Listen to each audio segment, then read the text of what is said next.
Habari za mchana mtazamaji wa Channel 10 popote pale ulipo. Karibu katika habari kwa ufupi. Jina langu ni Salma Shabani. Tunaanza na habari za kitaifa, baadaye kimataifa pamoja na michezo na burudani. Mtandao wa polisi wanawake mkoa wa Songwe TPF-net kwa kushirikiana na wanawake wa majeshi mengine mkoani humo wamemtembelea Enita Sinyanzi, mkazi wa kitongoji cha Henzia kati katika kata ya Henzia wilaya ya Mbozi mkoani Songwe kwa lengo la kumpa faraja na msaada wa mahitaji mbalimbali. Tupate taarifa kamili.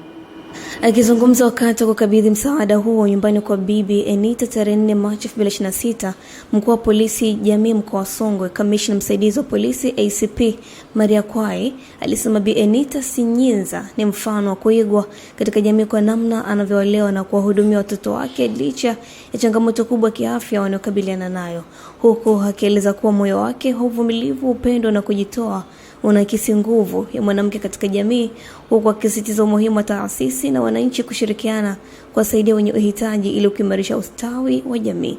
Tulipata taarifa kwamba kwenye kata hii ya Henzia kuna mama mwenzetu ana familia yenye changamoto. Kwa kweli ni mama shujaa, ni mama unayejitambua, lakini mbio zako sio za kawaida. Mama wenzangu, si mnawaona watoto wenyewe, kulea sio kazi rahisi. Wananchi wa Henzia Kati, ni kazi rahisi? Huyu mama anahitaji kuwa malkia wa nguvu katika malezi ya hao watoto wake. Kwa upande wake, Bi Enita Sinyinza alishukuru jeshi la polisi kwa umoja na mshikamano walionao, ikiwa ni pamoja kati ya wengi kumkumbuka na kumpa faraja, akieleza kuwa ujio wao umempa moyo na matumaini mapya ya kuendelea kuwalea watoto wake. Kwa niaba ya wananchi wa kata ya Henzia, Bwana Adamu Nzunda alishukuru ujio wa ugeni huo na kupongeza ushirikiano mzuri uliodhihirishwa kati ya majeshi na jamii, akibainisha kuwa mshikamano huo hauimarishi tu masuala ya usalama bali pia unajenga utamaduni wa kusaidiana na kuwajali. Pia kuelekea kwenye maadhimisho haya ya mwanamke, wakaona ni bora washirikiana sisi wana Henzia kumuunga mkono mama ambaye anaishi na watoto ambao sisi wenyewe tunafahamu changamoto yao. Jamani, si unajua ili wamshike mkono mama mwenzao ili maisha mengine yaendelee. Ikumbukwe kuwa Bi Enita na watoto 4 wenye changamoto ya akili ambao ni Tito, Lomanus, Michael na Marita Mangwale, iko jeshi la polisi na majeshi mengine wakionyesha upendo, mshikamano na kujitoa kwa jamii na kwa familia zinazokabiliwa na changamoto mbalimbali kuelekea maadhimisho ya siku ya wanawake duniani inayotarajiwa kufanyika Machi 8 mwaka 2026. Lula Ali, Channel 10. Asante sana Lulu Ali. Wakazi wa wilaya za Igunga na Nzega mkoani Tabora wameshukuru serikali kwa kuendelea kujenga miradi mbalimbali ya maendeleo katika wilaya hizo, ikiwa ni pamoja na vituo vya afya na shule, huku wakiomba Chama cha Mapinduzi kuendelea kusimamia serikali ili kuboresha miundombinu mingine ikiwemo barabara ambazo zimekuwa korofi katika baadhi ya maeneo ya wilaya hizo. Taarifa zaidi na mwanahabari wetu Adela Moses. Wakizungumza kwenye kati tofauti wakati kamati ya siasa ya Chama cha Mapinduzi CCM mkoani Tabora ilipofanya ziara ya kukagua utekelezaji wa miradi ya maendeleo katika wilaya hizo, wananchi hao wanapaza sauti zao kuishukuru serikali pamoja na kueleza changamoto zinazowakabili. Tunashukuru sana kutuletea shule maeneo ya huku, lakini bado nasema kwamba hili eneo lina sehemu kubwa sana hii Hanihani mpaka kama vile unaenda VETA. Kwa hiyo wanafunzi walikuwa ni wengi sana pale Hanihani. Yaani nadhani hata darasani ilikuwa ni changamoto. Nakuta darasa moja wanafunzi 200 na. Barabara zetu hizi zimekuwa korofi. Tunashindwa hata kupita, tunadumbukia kwenye madimbwi. Hata na watoto wanashindwa kwenda shule vizuri. Lakini pia barabara zote za wanafunzi ambao wanategemea kusoma shule hii wanatokea mitaa ya huku chini mpaka VETA. Huku hatuna barabara hata moja. Akijibu hoja hizo, mwenyekiti wa Chama cha Mapinduzi CCM mkoani Tabora Said Juma Nkumba ameielekeza serikali ya mkoa huo kusimamia kwa ukaribu zaidi utatuzi wa changamoto zinazowakabili wananchi. Moja ya kazi ambayo serikali ya Chama cha Mapinduzi nayo ni kuhakikisha wananchi wetu wanaishi katika mazingira mazuri, ukiwa na miundombinu ambayo ni rafiki kwao. Meneja wa TARURA huko hapa, mheshimiwa mkuu wa mkoa yuko hapa, kaimu mkuu wa wilaya yuko hapa.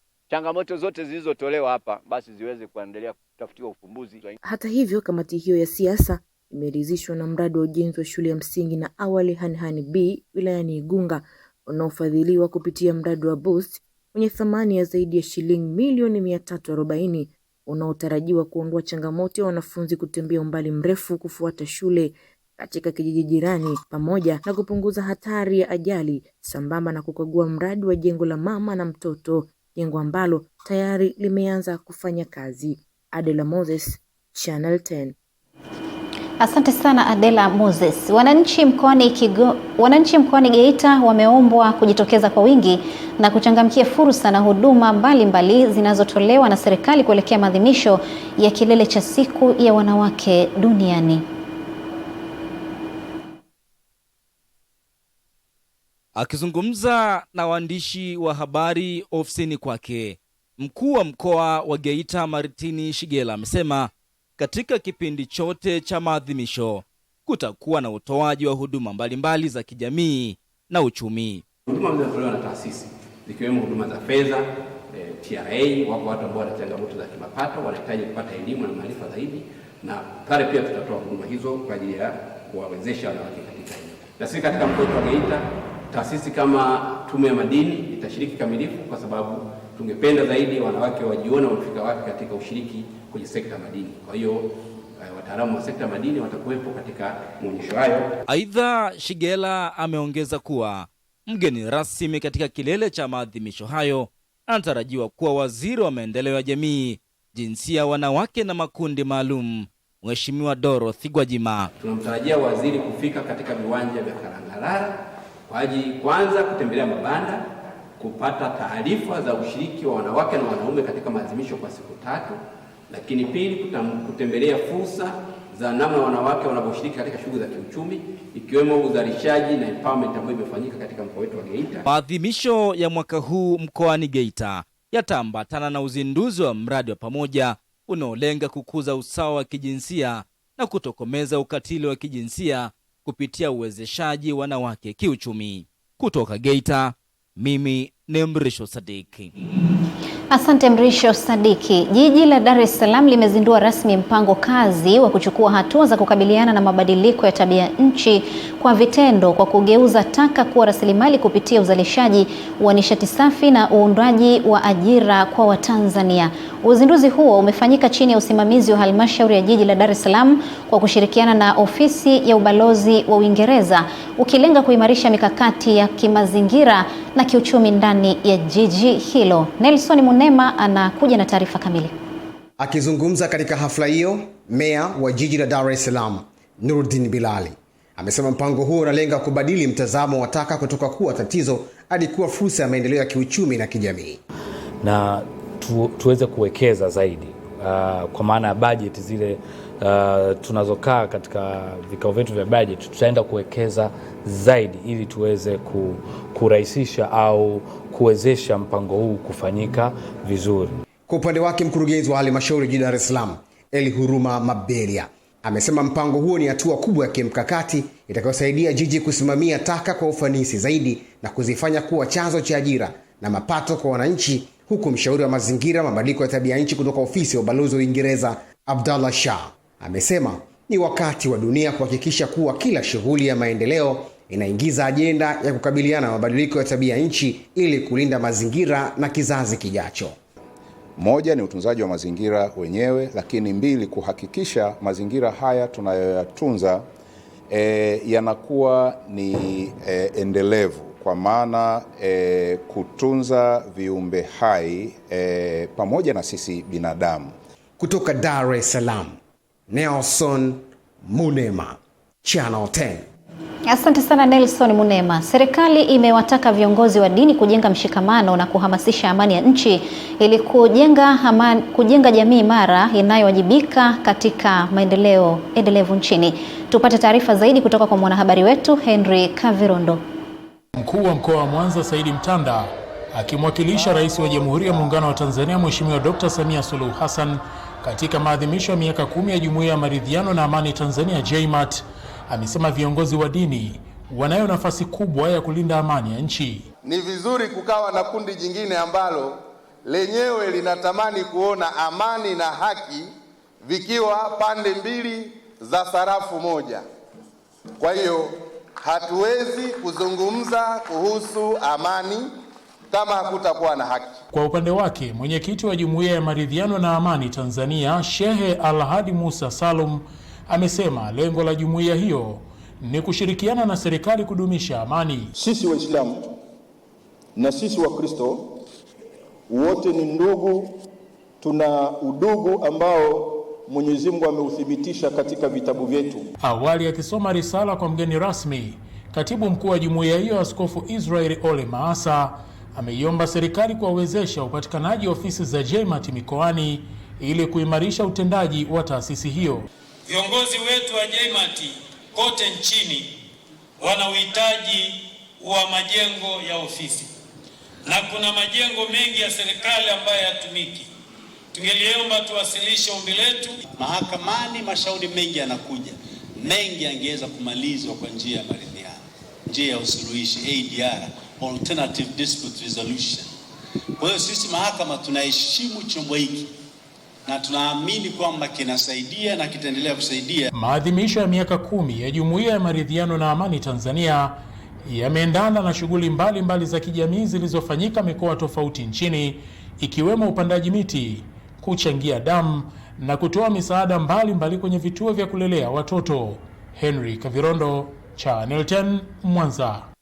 Taarifa hiyo ya Henry Kavirondo inatupeleka sasa moja kwa moja katika habari za kimataifa, ambapo China imejitolea kuwa mpatanishi kwenye mzozo wa sasa wa Mashariki ya Kati baada ya uchokozi wa Marekani na Israel dhidi ya Iran kusababisha vita kusambaa kote kwenye eneo hilo. Wizara ya mambo ya kigeni ya China imesema kwenye taarifa yake ya kwamba Beijing iko tayari kuwa mpatanishi kati ya pande zinazozozana kwa sasa.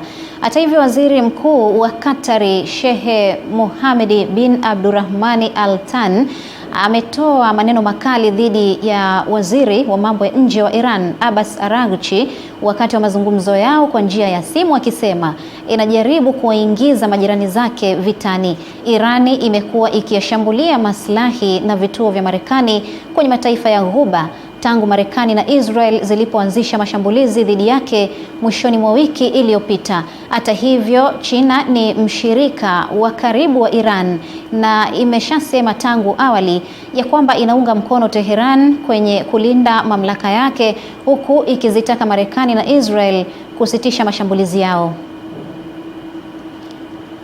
Na katika michezo, mtazamaji, tunakwenda kuungana na mwanamichezo wetu akituarifu yale yaliyojiri katika upande wa anga la kimataifa. Klabu ya soka ya Arsenal imeibuka na ushindi mwembamba wa bao 1-0 ugenini dhidi ya Brighton and Hove Albion katika mchezo wa ligi kuu ya soka nchini Uingereza uliochezwa jana usiku katika dimba la American Express. Bao pekee la ushindi kwa Arsenal lilifungwa na nyota wao Bukayo Saka katika dakika ya 9 ya mchezo baada ya shuti lake kali kumshinda kipa Bart Verbruggen wa Brighton na kujaa wavuni. Ushindi huo umefanya Arsenal kuendelea kuongoza msimamo wa ligi hiyo kubwa barani Ulaya. Katika mchezo huo, Brighton walimiliki mpira kwa muda mrefu na kutengeneza nafasi kadhaa za kusawazisha, lakini safu ya ulinzi ya Arsenal pamoja na mlinda mlango David de Raya waliweza kuhimili pressure hadi mwisho wa mchezo.